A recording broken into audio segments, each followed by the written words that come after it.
दोस्तों, अगर कल सुबह उठते ही पेट्रोल 120 रुपये या 150 रुपये लीटर हो जाए तो सबसे पहले असर किस पर पड़ेगा? आपकी जेब पर या आपके घर के बजट पर और पूरे देश की अर्थव्यवस्था पर।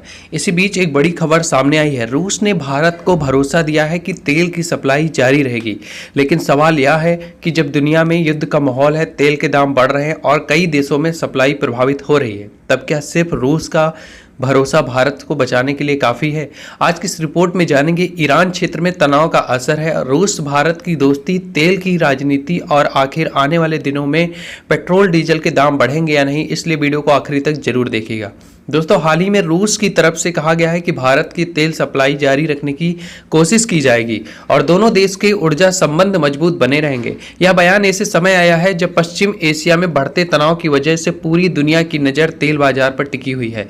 भारत जैसे देश के लिए यह खबर इसलिए अहम है क्योंकि हमारी ज़रूरत का बड़ा हिस्सा आयातित कच्चे तेल से पूरा होता है। भारत अपनी तेल ज़रूरत का बड़ा हिस्सा विदेशों से खरीदता है और वैश्विक सप्लाई प्रभावित होती है। तो सबसे पहले कच्चे तेल की कीमत बढ़ती है, फिर उसका असर पेट्रोल, डीजल, ट्रांसपोर्ट, सब्जियों, दूध और रोजमर्रा की चीज़ों पर दिखने को मिलता है। यानी तेल महंगा हुआ तो लगभग हर चीज़ महंगी हो सकती है।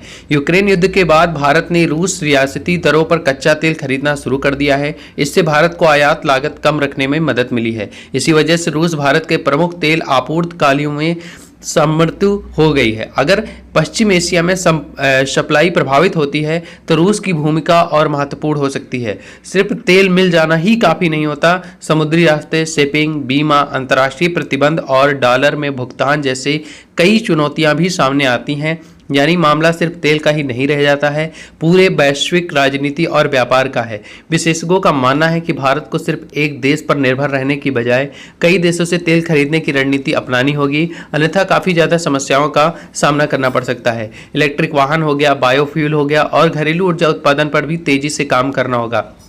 यही भविष्य की सबसे बड़ी ताकत बन सकती है। सबसे बड़ा सवाल तो यह उठता है कि अगर दुनिया में युद्ध और तनाव बढ़ता है तो क्या भारत में पेट्रोल डीजल फिर और ज़्यादा महंगे हो सकते हैं या इसकी कीमत कितनी जा सकती है?